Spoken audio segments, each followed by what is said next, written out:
नमस्कार. शब्दांची थार महाराष्ट्राचे शान बहुजनांचे आणि साहित्याचे मान अण्णाभाऊची लेखणी आहे जगात देखणे. सन्माननीय व्यासपीठ, वंदनीय गुरुजन वर्ग आणि माझ्या मित्रमैत्रिणी सर्वांना माझा नमस्कार. सर्वप्रथम सर्वांना लोकशाहीर अण्णाभाऊ साठे यांच्या जयंतीनिमित्त खूप खूप शुभेच्छा.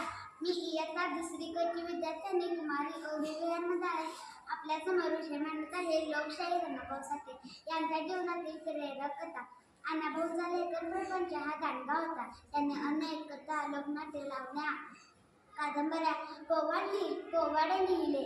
त्यांच्या या लेखनाची गाथा सर्वदूर अगदी परदेशातही पसरली होती.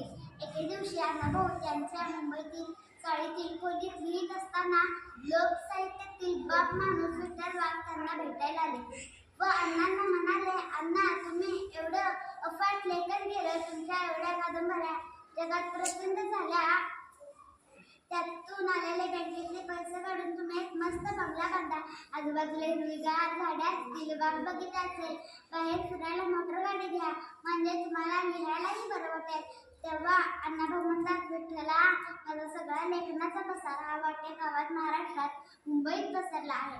आता बंगला बांधून काय फायदा? माझी सगळी पात्र ही मला इथल्या वस्त्यांमध्ये सापडतात.